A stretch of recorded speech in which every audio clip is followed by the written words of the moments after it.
Hey, what's up, everybody? This is KG from Ajal7. Welcome to a brand new episode. In today's episode, I have the top players in the RGV here with me today, 6 through 10, including myself. So I'm going to go ahead and introduce these players for you, and then we're going to go ahead and get down to some of the questions that the community, myself, are going to be asking them in reflection of their gameplay, their standings, and pretty much their overall recap of the fall season for the Cups and League Challenges and if any regionals they attend to. So I'm going to start off. My name's Kevin, KG, and I'm happy to be here today. We have Pete with us today, and most of these players are, actually all these players are from the Pocket, I believe, in Mission, Texas, unless they say otherwise, but we're glad they're here today. So we're going to go ahead and start with Pete. Pete, go ahead and say everyone hello out there today. Hello, everybody, and good afternoon, and thank you, Kevin, for having us, and appreciate being part of it. No problem. We have Brian here today as well. What's going on, guys? Thanks, Kevin, for having us. Okay, cool. And just to let you know, I'm going through order. So Pete was 6, Brian was 7, I was 8. And then we also have Leonardo Rios. Thank you for being here with us today. Thank you for having me, Kevin. Of course. And then last but not least, Ray Alanis. Ray, what's up, Ray? What's going on, guys? Thanks, Kevin, for having us. No problem. And I want to thank these gentlemen for taking out their time. I know, we're doing the family thing, slaying the dragon, working and all that. So I appreciate these gentlemen's time to be up here. So today we have 6 through 10 here today from the list that was calculated from Billy and I, and asking a few players, opinions and whatnot. So next week I'll be doing the other players, interviewing them, but we're going to go ahead and get started with this list today. So, all right, gentlemen. So with that being said, it's no surprise that all of you today that are on this list are from Mission, Texas, or from the area. And it's no surprise that you represent the Pocket.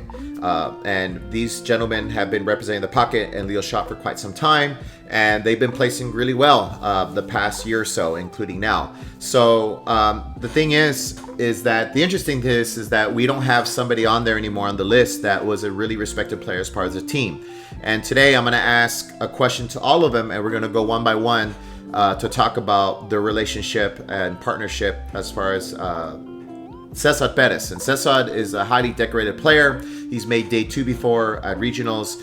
He's won cups before last year. And unfortunately, Cesar is, well, not unfortunately, but as far as the card game, he's no longer in the Valley at the moment. He's going to school in Houston, and pretty much he's no longer here at the moment. He's doing the school thing in Houston, trying to be a pharmacist. Is that correct, Ray? That is correct. Awesome. So my question to all of you, and we'll go one by one, and everyone, of course, can definitely have a different answer, is, in my opinion, from the outside looking in, we have something that I call the Cesar effect. That's why I've been telling Billy and all that. And in my opinion, I do see a slight difference as far as the team, if there is a team, if Cesar's part of your testing or whatnot, or, overall good guy. And this is all positive, of course. We dearly miss Cesar because, good guy overall, fun guy to be with, and just a great player overall. So my question to you all is, how much of an impact does Cesar make in your gameplay as far as testing? Did he give you great ideas? Was he a good testing partner? Just a good guy overall? All positive, of course. And how does that affect your gameplay, if any, whatsoever? So we'll go and start with Pete. I played with Cesar, and every time it was something new. His perspective of the game is different from a lot of players, and what he brought to the table was different. Mm-hmm. I didn't know him too long after he left. That I haven't been here. I haven't been playing the card game for a long time, so Okay.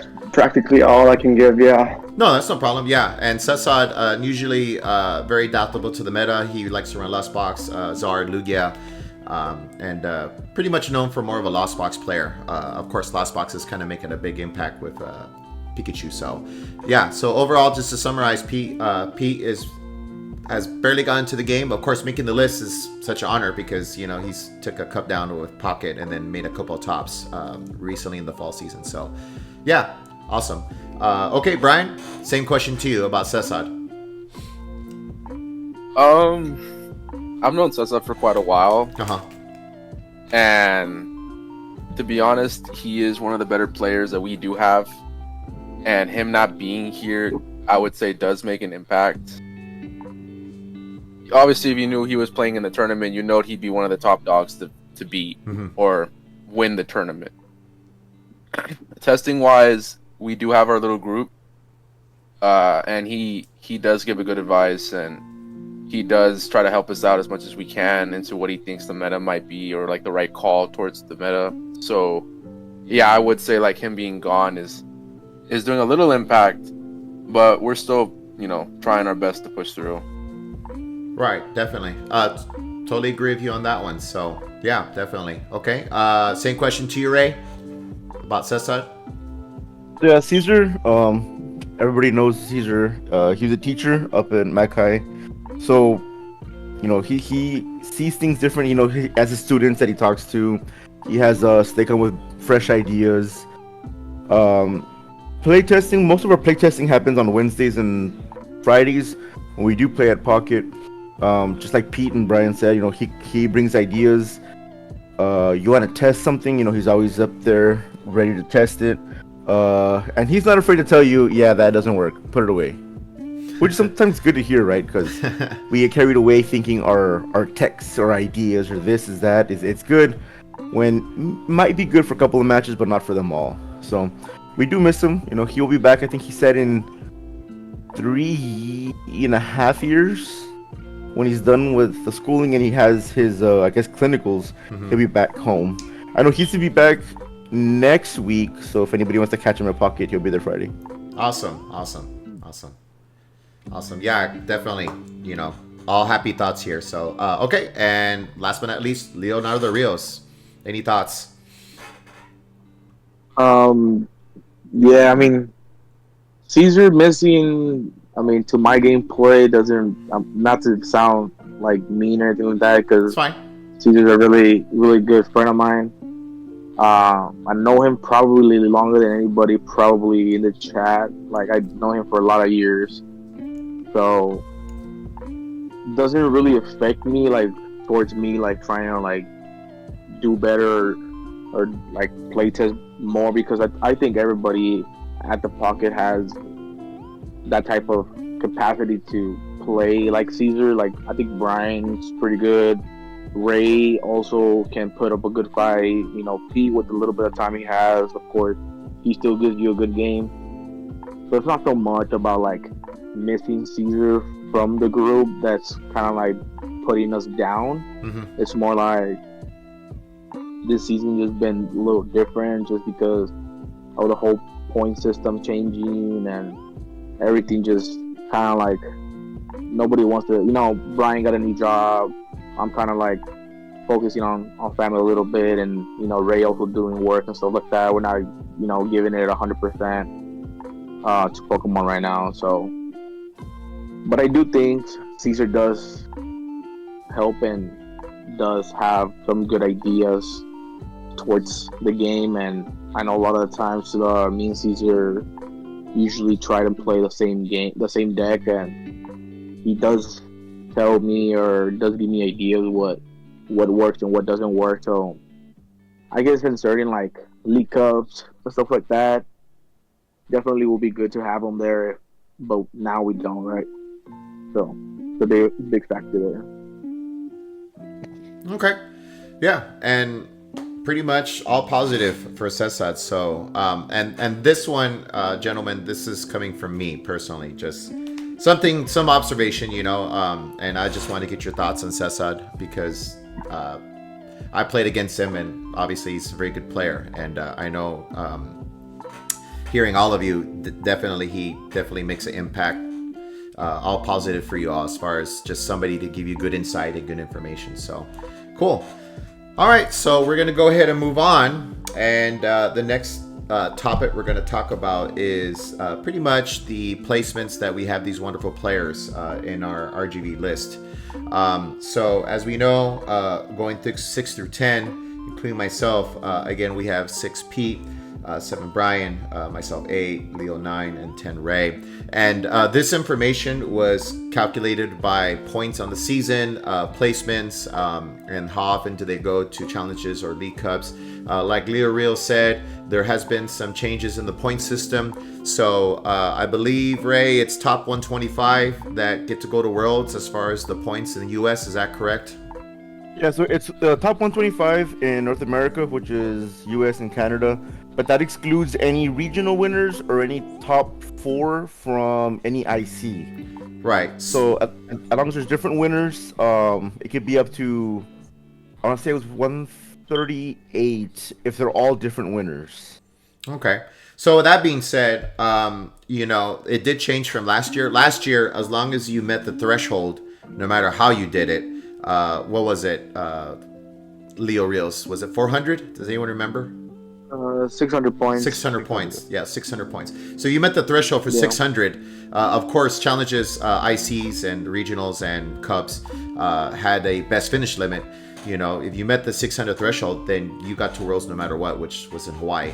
So they changed the system now. Now it's top 125, depending, how much they grind pretty much. So we'll go ahead and start with each individual. And like I said, each individual is going to have a different answer. So my question to y'all gentlemen is, how much of the impact has, if any, of the point system change has affected you as far as, maybe has changed, especially if you played last year until this year, as far as I didn't really like it, or just your opinions and thoughts on the changes, if you like them or not, agree or disagree. So we'll start with Real and East. How do you feel about the point system change? So I feel like it made it more, how do I say, it's for the people that really want it, right? Mm-hmm. It's not, I'll grind the cups, I'll grind the challenges, and I have to get a couple of top placements and I'm good. No, now it's like, hey, you gotta keep going. You gotta keep going. I know Billy and I talked about it, and he did mention, it incentivizes people that have won cups and have already met their goals with the 4 wins to keep going to cups, right? Because you don't want that other person that may be behind you a little bit, got a better placement at a regional to take you over because they got their 4 cup wins. Mm-hmm. For me, myself, I feel like it's more of a challenge, right? It's more, hey, you know what? Now, winning a regional would probably be easier than getting to the top 125. Mm-hmm. Most of the times I've topped have been in tougher situations. A lot of the league cups have been a top 4. So I feel like this is my kind of place, right? The harder it is, it's my time to shine. Definitely. Okay. Leonardo the Reals, how do you feel about the point system? Or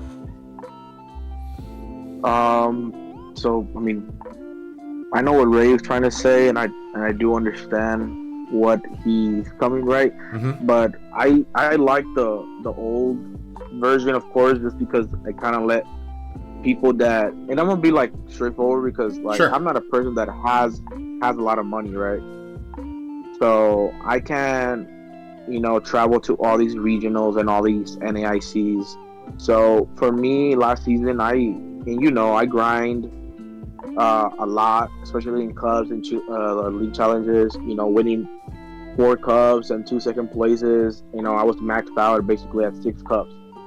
And if I did well in a couple of regionals, which is San Antonio, and I did day 2 and NEIC, Mm-hmm. I probably could have had my 600 points, and I probably would have gone to Worlds.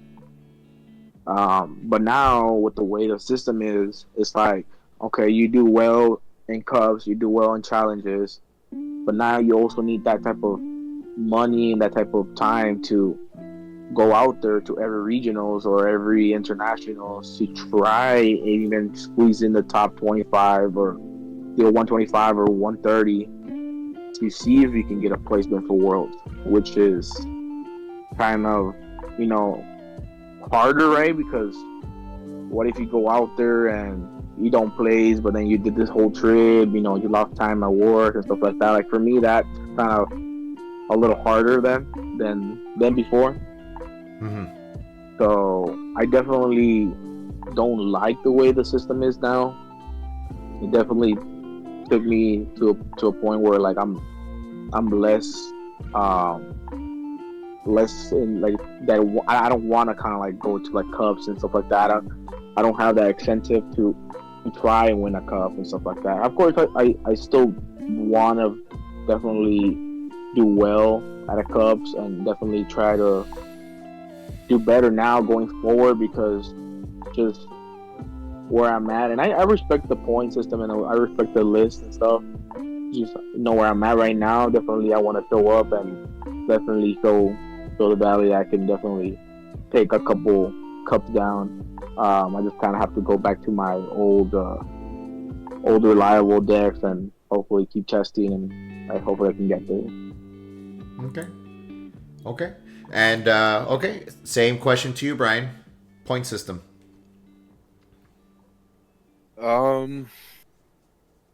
That was a good conversation I had with the guys actually when they had just announced the point system for this new season. And I want to say last year, even though I've been playing for a couple of years, last year I took it very seriously with being competitive and like driving for those points. And I was really looking forward to this year. Like I told the guys like this year was going to be like the year that I get that invite. And I was super looking forward to it. And then when they had announced that point system, like it really killed my mood with the whole competitive scene for a bit. I just didn't see a possibility of me like having the chances that I had from last year to this year. Obviously everything was increased of like challenge, so being that top 125 shows that you have to have a lot of dedication, you have to travel a lot, have to be really good.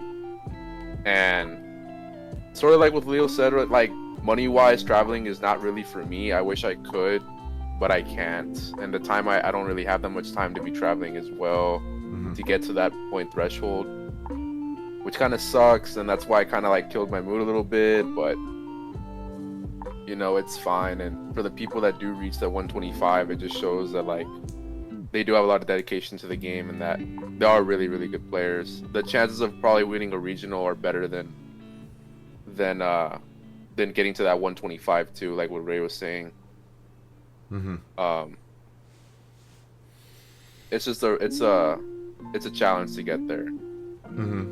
And so on from what I'm hearing is so far, Ray seems to be for the points right now currently, and then Leo and Brian are pretty much for the last year's point system structure. So perfectly fine. This is why we are here. So good conversation so far. But yeah, definitely agree. In my opinion, I would have to side with Leo and Brian. I think the threshold or the chain point system's kind of like I kind of feel that you kind of have to change your tactics now, like you all said, gentlemen, and kind of like and I was talking to Billy about this a while back, is that you're like ICs are golden now because they give more points, especially like internationals like Latin and Europe and the North American. They give more points compared to like regionals, to be honest with you, like especially North American. So, and placing top 4 gets you that invite. So it's almost like you have to test for like that one event and that one meta call to like have a chance to shoot up there, which we all do that anyways, right? But it's like, but really grind it out, for that particular moment. So I would have to be on last year's team point structure because you controlled your own destiny pretty much at your own pace when you could, as long as you met that threshold. So, and of course we'll go with Pete, same thing. I know you're kind of relatively new to the game, but question still remains: do you like point system this year, or if you remember last year's point system? I don't remember. Sorry to keep it short, but I don't remember last year's point system, and I don't even think I had an ID to. I was probably playing on somebody else's ID or just freelancing it. But I've heard. I mean, throughout,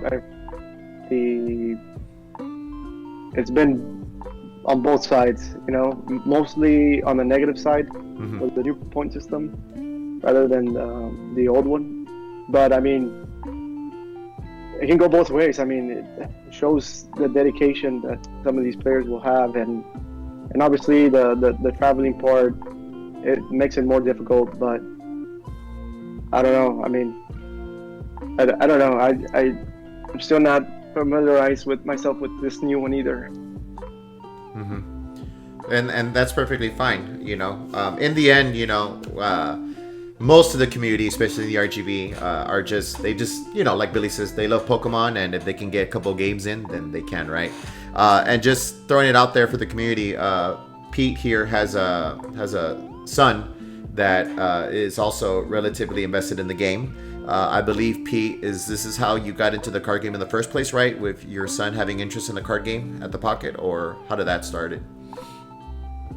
Funny story. I think the guys can tell it a little bit better than I can, but I went in there and I went in with stacks and stacks of Pokemon.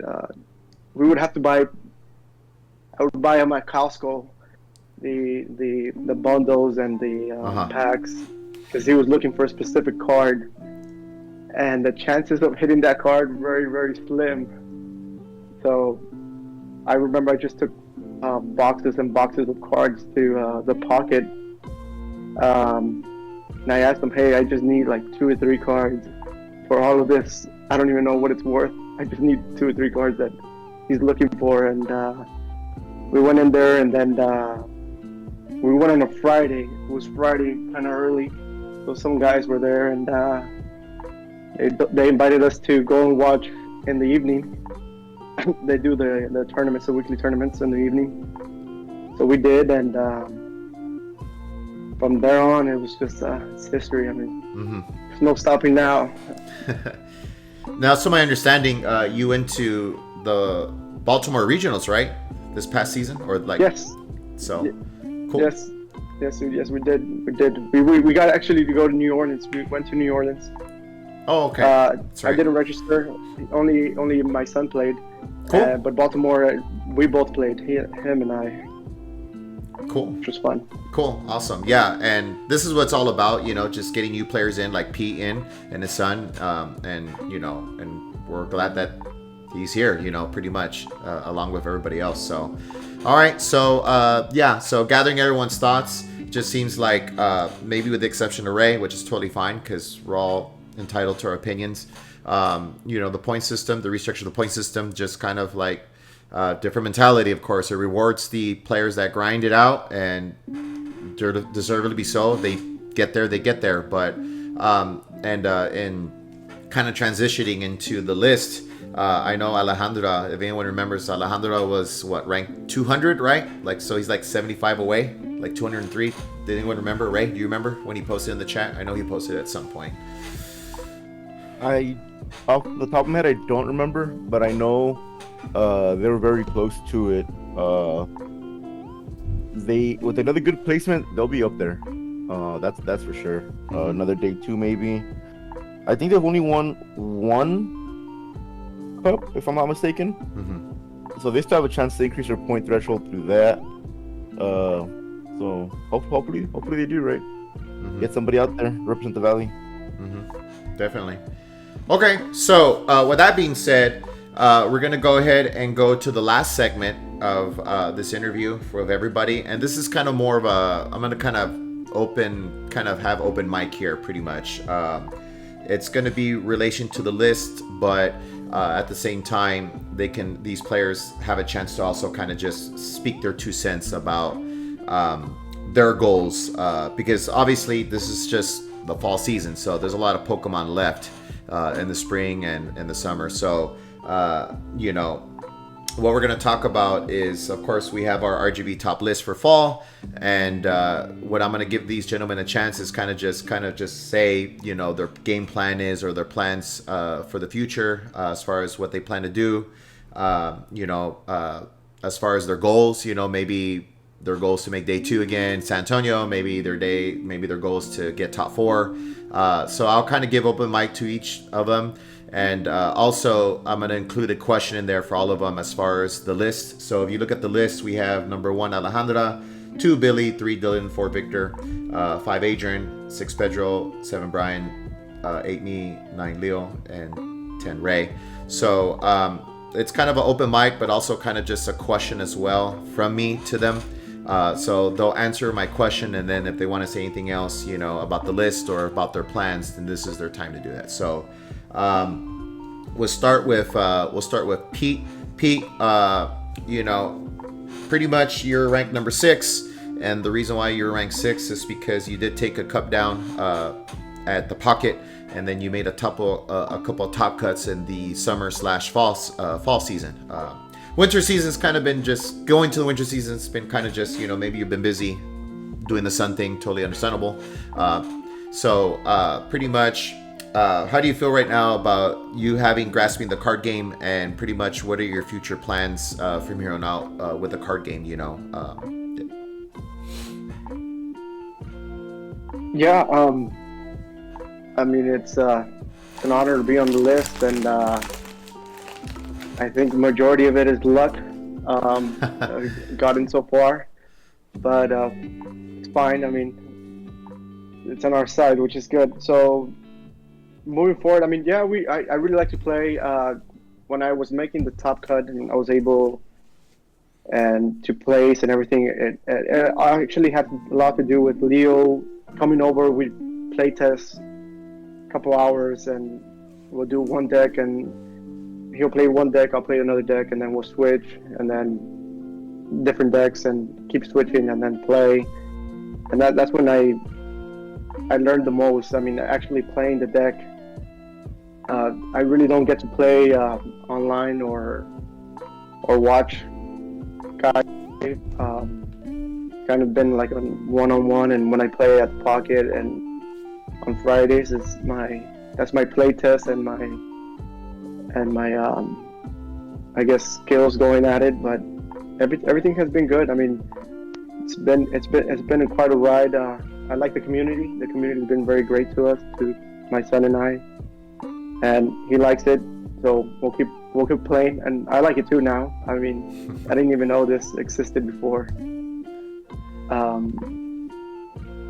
But besides that, I mean, I want to try to keep doing better. Now that I'm on the list, and I'm gonna try to see if I can get to number 1. The goal this season was try to win one cup the whole season, or at least top. It was try to top at 1 cup, but we've done that. So I guess now going forward is probably try to day 2 in a regional or NIC. I mean, just keep going.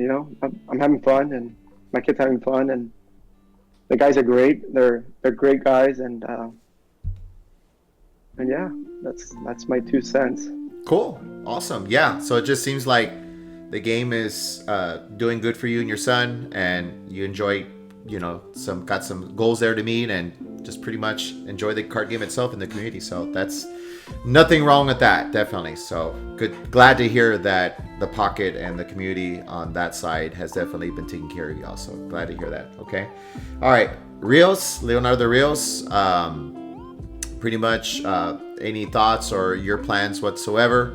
I know as far as placements, you've only had 2 top cups, one at Stronghold when you made finals, and then with Lugia, and then the other top cut was that the Pocket? Do you remember that one, Chief?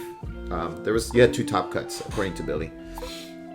Yeah, it was a Stronghold with Lugia, and then Pocket I got second place with Maridon as well. Oh, that's right. Right. And then both running into San Antonio. 2 different players, of course. But yeah, that's right. I remember. So cool. And then that's pretty much it. Pretty much, yeah. So what are your thoughts moving forward, or plans, or just kind of like as far as, or maybe reflection of just pretty much the fall, or anything you want to say?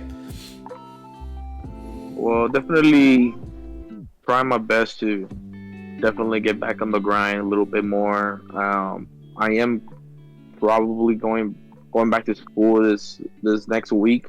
Okay. Um, but I'll still be around. I'll still be playtesting and stuff like that. I won't be like away for a long time, but definitely want to get back into that top five, list, and definitely show that I can still be a top contender even without my boy Caesar.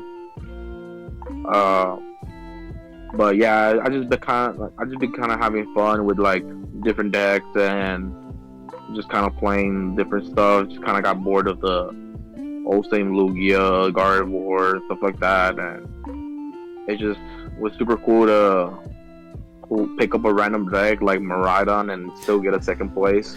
Yeah. When nobody was playing Miraidon at the time and nobody even thought about like that deck being good. Pedro was just like, "Hey, here, this is my deck. Grab it, use it, play for tomorrow." And I was like, "Okay, bet." That's kind of what I did, and I ended up both play Miraidon. I just didn't have mine with me. Yeah. So I mean, it's still, but I mean, of course, it goes back to the same thing. I got in 2 second places, and something about those guys from San Antonio that just have my number, man. I just can't finish games with them. I get all the way up there, and somehow I just can't finish those games, and it's kind of annoying because I know I can, and it's just my deck doesn't work, and when it doesn't want to work, it is what it is, Right. So, and this is just coming from me. This came from nobody. But my question to you is, if anyone plays you locally, should they still be concerned when they play against you? In a sense, that's like, you know what, it's Leo. Okay, like, or should they still be like, nah, you know what? Yeah, if I get this win, I earned it. You know what I'm trying to say? Like, yeah. No, yeah, definitely. I mean, you're not gonna make it easy. I can't really.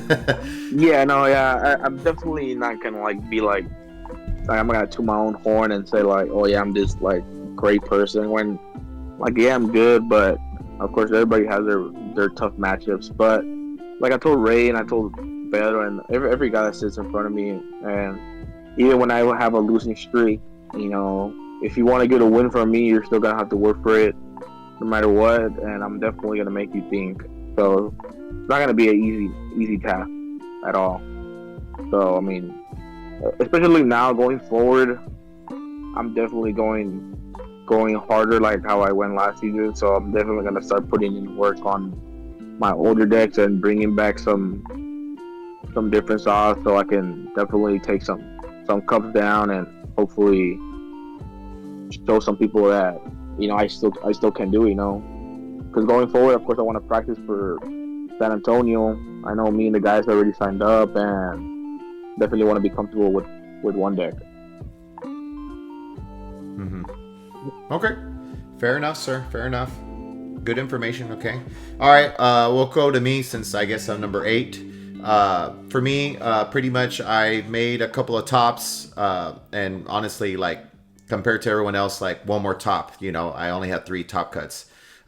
If you count HTS, I guess 4, but I mean, I made top cut, but a fake one because they only took top 4, right? So if you want to count 4, but black and white is 3. So as far as me, I'm kind of happy where I'm at right now. As far as placements, obviously been just working on myself lately, especially over the summer. Just made a few changes in my lifestyle for the better, of course, and definitely like where I'm at with the card game and just everyone else. But if I had to talk about the list, I'm very shocked like that a handful of players, not you all, but a handful of players that just very shocking that obviously Alejandra very good at what she does, but I'm just very shocked that nobody is teching for Block Snorlax, and if they are, just didn't happen. Obviously we got to give credit where it's due. Obviously Alejandra sequenced really well, knows what she's doing, but at the same time, like, there's just a few cards that just simply stop. And I'll give you a perfect example. when Billy and I were going to the Corpus Cup, we were kind of debating like, okay, like I was like, I wonder what Hannah's gonna play, and I was like, well, could be Iron Thorns, right? Possibly, because she's more of a control player, but win with Block Snorlax, like knowingly that there's dark decks out there, right? And whatever, but win with Block Snorlax and made finals again, like now granted it was Corpus, so they didn't expect Block Snorlax except for Dustin. Dustin obviously played Lugia, right? So, and that worked well for him and his buddy because nobody expected Lugia. Neither did Alejandro, because Alejandro didn't have the stadiums for it. Tempo Sinnoh got rid of both Tempo Sinnoh, so obviously nobody expected Lugia to come back, but they did, right? I mean, and then like Alejandro was banking on me to take out the Lugias, but I never played against them as a Rhydon player. Like they were on the opposite. Like I think one match, guys, like I was in the middle and they're both side to side to me, and then I get like Raging Bolt, so I didn't put 2 Zapdos in for the 240. Like it's like, well, this is tough. So, but it's just shocking about that. And then my goals pretty much is I do want to take kind of piggybacking what you all said. I want to take a cup down and make a day 2 at IC. That would be cool. Top 32 also. But yeah, those are my goals pretty much. So moving on to Brian. Brian, open mic here, but it's in the opinion of some people that some say that you may have a habit of snap changing a deck last minute, that you have a very good preparation, but then sometimes late at night, and we all do it, but particularly I hear the stories about you that you're like, oh no, I switch, and then you play and all that. So anything you want to say about that? True, not true? Or Wait. Yeah, go ahead, go for it. Before he says anything, this guy told me he was taking HM box to Corpus, and then he ended up fucking playing what's it called? I don't know, Hydreigon or whatever, Hydreigon, and I was like, what are you doing, bro? But then, okay, go ahead. Right. Okay, go ahead, Brian. No. But it's true. I do like the switch decks. Uh-huh. But I've realized, like, over time that doing it does make me a more inconsistent player. Because, like, for example, Leo stuck to Lugia for I don't know how long, and he has mastered that deck to be consistent as possible. So he's always topping, always placing. That's just given the fact that he's a good player, and then once you master a deck like Lugia, which is one of the best decks in the format, it makes you even better. Mm-hmm. So I need to probably go to that side of like just getting on one deck and just playing it over and over and over. The reason why I do it is to learn the decks so that when I play against them, I know exactly what's going to happen. Like I know, okay, they play this certain amount of supporters, they play this certain amount of energy, they play this certain amount of Pokemon. So I know how to play against it. Mm-hmm. And that's the main reason why I always switch, just to learn the deck itself, so like when I play against it, I have answers. I know how to go around it. I know if I can win against it, I know if I can't. But that's the main reason of why I do that. Mm-hmm. Okay, fair enough. I know, and it's funny because on the road to Corpus, we did mention that a little bit about you, especially like with Billy, and then like I give Billy crap. I'm like, Billy, like, but you're building Tickenton right now, like in my truck. So like he's like, yeah, but I'm different, all that. I'm like, oh, okay, so there he is building it because he just got on that Tickenton high. And I told him, like, play Zard, like, and then like when I got that first free win because the opponent didn't show up, I scanned the field. I'm like, yep, Zard would have won today. That was possible. But and I look at Billy, I'm like, yep, but all right, like, and I know Billy long enough. It's like, Ticketon's so cool. That's always like any deck, like it's always blank is so cool. That's what I always hear. I'm like, all right, you do you, man. Like, and so yeah, so don't worry, Brian. Like we all do that. Like, but it's just interesting that yeah, some of us are allowed to do that and some are not, apparently. So but anyways, okay. And Ray pretty much question to you and open mic after this is pretty much open sequencing's great. I told Billy that I was very proud of you that you stuck with Goldingo for like quite a while. I know you have your moments too that you want to play a fun deck or spice it up sometimes and kind of like go on a spree, right? Kind of like Caleb and Moses every now and then when they show up, I'm like, I don't even know what they're going to play, right? And sometimes Ray too. I'm like, Ray, what is Ray bringing this time? But it's in the opinion that sometimes we have trouble closing games, but that's kind of like everybody, right? So what do you have to say to that? And then pretty much open mic, what are your plans and goals moving on forward since there's a lot of Pokemon left? Yeah, the closing games, it's and I know it's a thing for me, right? Because Billy and I talked about it even before the new pocket. It just I don't know if I burn too many resources at the beginning. I try to get it ahead, and then I'm just okay. So I kind of cripple myself at the end, like, okay, well, I'm down this many supporters, I'm down this many consistency cards, and I kind of have to play out with what I have left on the board in my hand.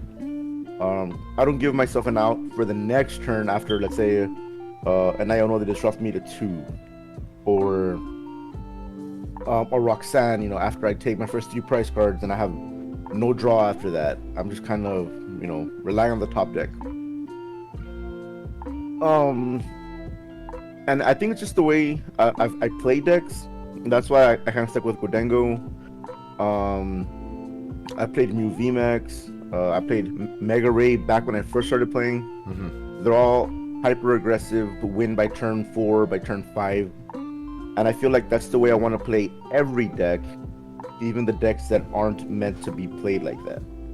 So I got to get that mentality out and, pace myself. I know one good match was Jackson Ford and Fabrizio, I think it was, when they were playing the Zard into the Lost Box. He just took it to the end. He didn't attack. He wasn't trying to punish him. He wasn't trying to win by picking up price cards. He was just trying to out-resource his opponent. I've watched that game, I'll say like 2 or 3 times already, just because I want to see like what it was the second match of the 3, and I just want to see like what he was thinking, like why, right? Like obviously Lost Box goes through a lot of resources quick, but just like they burn it, they can get it back. They got super rods. Now they play 4 super rods. They have like 30 switching cards. There's no way to ever try to stall them out to being in the active. So I think that to be my approach. I still have Godengo. I'm cutting it down to just 2 decks. No more fun deck Fridays or wacky deck Wednesdays. So hey, I'm sticking to Godengo. I put Charizard back together. I still think Charizard is the best deck in the format. And I know I've told Billy, like, I struggle a lot. I've told everybody, actually. I struggle a lot with the idea of 2 stage 2s in one deck, right? Having to manage the resources of only 4 rare candies when you have, or now it's 3 stage 2s. 4 rare candies, and you have a ghost you need to pull up. You want to pull up the Pidgeot because you want to go get whatever you want whenever you want it. And of course, you need a candy for the Zard because without the Zard, you're not attacking. So just trying to find the correct timing for everything, and when to put it down, when to play it. That's me going forward. What I'm trying to do, and like the rest of y'all, my goal, win a cup. Haven't won a cup in the past couple of seasons, which has been kind of rough. I haven't day 2'd at any regionals. So seeing Sub do it, it's one of those things where maybe I just cripple myself thinking, oh man, I can't make it. It's hard. Sub went out there, first one, day 2. So and it's not to bring Sub down, but it's, if they did it, why can't I? Right, definitely. It's that mentality, like, hey, the other person, we play with Sub a lot. We know what they're bringing. They're bringing Snorlax. They're bringing some kind of disruption deck. That's what they like to play. Going back to what you were saying, like we know what sub's bringing, but it just sometimes it just feels so bad having to put in one card for one person. Because sometimes you don't run into them. You know what I mean? Right. Right. So you don't run into it and like, oh man, well, this card just became absolutely useless, and you know, you take, so you're playing with the 59 card deck at that point. Right. Now the thing is, in talking with Billy about that, like Billy's opinion is, which I kind of agree with, because I can't. I mean, he had told me, he's like, well, I mean, if I know that person's going to be there, you know, is that one card going to make me win the tournament against that player? More than likely, yes, because perfect example, you know, Tony. Tony made top 8 at Moonblast, right? And then made top 8 at Moonblast, and okay, like had no outs against the Block Snorlax. Okay, whatever, it is what it is. And she had the same mentality. Well, Lord behold, at Stronghold makes top cut, runs into Alejandro again, and I mean Alejandro was just chill. Like sub was just chill because same list pretty much, and same outcome, you know, just a easy top 4 pretty much. Like, and I'm not saying like, and again, I mean, who knows? Tony puts in the one card, maybe she doesn't make top cut, right? But at this point, like, we know each other well enough that, you know, hey, like, if you're there to win, maybe that one card is necessary, right? So I mean, it's just how it is sometimes. Like, you don't want to be that guy, right? But you know, at the end of the day, it's dog eat dog, because at the end of the day, like, one of us has to win it, right? And but when it comes to regionals, I guess that's kind of like my thing. And so before I kind of wrap it up here, and these guys don't know this, I gave them some stuff before, but now they don't know this, but I'm going to give a charge to everyone here. What that means is my expectations, and because I feel that we definitely, I know that, you know, obviously, you know, Root is Stronghold, right? But as RGV players, I think we're all one big family. So my charge to everyone here is that for San Antonio Regionals, I feel that everyone in this room is capable of making day 2. And I think we're very capable of testing together, and I think we're very capable of, this is going to sound weird, but I think we're very capable of some of us running the same 60, you know, and I'm going to keep that with an open mind, because I know I'm usually trying to be open-minded, right? And I'm going to be more open-minded, but my goal also for San Antonio is I want to run like somebody's same 60 within this group or in the top cut, you know. Haven't decided it, right? Because I haven't got with y'all yet, but especially over the Christmas break, it's like, okay, like, I'm going to try to make an effort to like, hey, where y'all at? Hey, let's go. And hey, let's do this. And okay, cool. You know, and I'll be there, you know, cause I'm going to try my best to run the same 60 with one of you all. And I hope that the synergy just kind of feels like, hey, you know what? Let's all run a couple of the same 60, because those other teams out there that do really well, I mean, sometimes they run the same 60, and I'll just be happy that, okay, fine, I don't make day 2, but damn, you know, Leo made it, Brian made it, and so. You know what I'm trying to say? Especially with 5 wins, I think we're all very capable of getting 5 wins. My God, like, most of us get 5 wins last year at regionals, and now it's kind of a little easier, right? No disregard to Sub and Billy, you know, so I think that we're very capable of doing well. I think Leo's very capable, and Brian's very capable of making top 64, top 32. I really think they have that caliber of play. I think Pete can make day 2. I think Ray can make day 2. But I think a lot of us can do really well. It's just, we have to fight our own demons, you know. That's why I ask those questions, including myself, you know. I'm more of a deck selection myself, but Billy's like, just play Miraidon. I'm like, okay. And then all is well. So, but yeah, so with that being said, we're going to do some closing thoughts with everyone real quickly. Oh, what happened to the call? Oh, just kidding. Nothing. No, we're here. Yeah.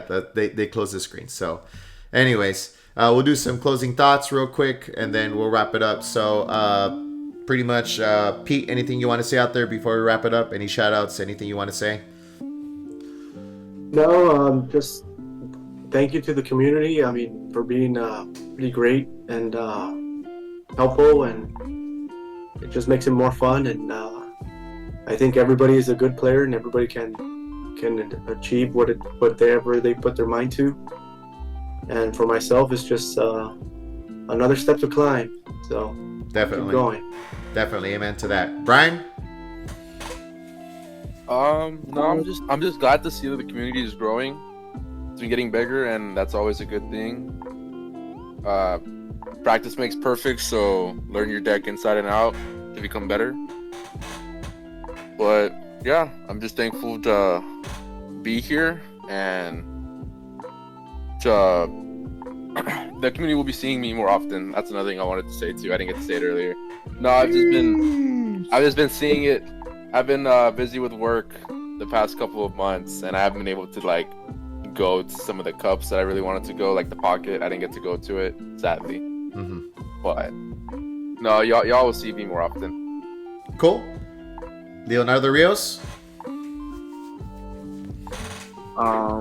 Yeah, I mean, like you were saying, I'll be down too. Definitely play test whenever you want to come over, Kevin, this way. I'm always down to play test. Tell Ped I'm always going over and always trying to refine the decks, and if we can run the same 60, that'd be better. If all 5 of us could take the same 60 and we can find the kinks and stuff like that, so we can make it better, that'd be badass. I mean, that would definitely, if one of us or 2 of us make day 2, at least the rest of us still feel in a way that we made day 2 since we were tested together, But yeah, I believe there's gonna be a cup on Saturday too, so hopefully all of us or a couple of us are able to go that way. If I'm able to go, I'm definitely going with the mentality of definitely winning that cup, because I need to show up, Definitely. Amen to that. And of course, Ray. Yeah, same things. Like everyone's saying, gonna show up more often. I think the challenges I don't know why I haven't been going to as many as I normally do. I normally try to hit up, because they're monthly, right? You hit them up. Yeah, there's like a billion of them a month, man. Like, yeah, there's like 8 or 9. So many shops. So, I think there's one this week at Myth. So, or next week I want to say, the 12th. Yeah, but I don't, like Brian was saying, the community. I remember the community was just maybe like 15 of us, and it's great to see how big it has gotten. People going away from, and I've noticed it also, like a lot of the newer players or the players that are like, oh no, I'm just here for fun. Well, they see us pull out our decks, we win. They get tired of maybe getting trampled on, and then you see them bringing out, more meta decks, which is also good for us, more practice, right? Because every person plays a deck different, so that's a good practice for us. And I think last thing I'll say is, I think us 5 are better than the top 5. Oh man. And I'll stick to my word on that. Okay. Hey, we can run it up. Hey, we can run it up with the top 5. Yeah. We can do a 5v5. Who wins that? Okay. Well, I mean, get me number 1. I want to face number 1. Okay, well, you heard it live, folks, recorded, so and that will be officially timestamped. So you heard it from Ray, and mind you, this is not the first time he said it. So for the record. So, but yeah, so we'll see how that goes. That should be interesting next week to interview those 5. So, and in my closing thoughts, as far as the list, it's very interesting because, I didn't do this on purpose with Billy. Like I said, the data, the points, the traveling and whatnot, and as far as the spreadsheet and whatnot, it's interesting because the 5 players, especially Billy, like, Alejandra, Sub, Dylan, Victor, Limon, like these guys, they have their little core groups, right? But it's not a team compared to the Pocket, I mean, sure, maybe Dylan tests with Sub or whatever, right? I've heard Dylan said it before, like, he's like, why do I want to give you the chance to get better? Basically, I've heard that said that before. Like, to each their own. I mean, I'm like, and not that I've asked him, I've just heard him say it, so obviously just more of just the individual effort. Billy too, I mean, if we can play with him, great. Sub, I mean, I don't really know who he plays with, like, maybe he does play with some of y'all. I don't know. Victor too. I know he hangs out with Adrian, but like, of course, some of these guys have Yu-Gi-Oh backgrounds. I mean, we all like you all do anyways, right? But my point is that it's just very interesting that Adrian too, top 5, like they're more like kind of stick to themselves kind of deal. Like unless they go out there and seek you all, like cool. But compared to you all, where I can actually, they're at the pocket. I can see a handful of you there. You know what I'm trying to say? I mean, and wear your shirts, so to speak. So it's just very interesting that this is how it came out, and moving forward, how it's gonna impact, especially in the spring and whatnot. So, but yeah, just food for thought, pretty much. Okay. So with that being said, I appreciate these gentlemen being on here. We'll see what the future holds for San Antonio Regionals coming at the end of January and the Cups. And if you definitely see these individuals, especially if they're wearing a team pocket, feel free to say hello and get some game in. So with that being said, this is KG from Dial 7. Everyone, take care. Signing off. Laters.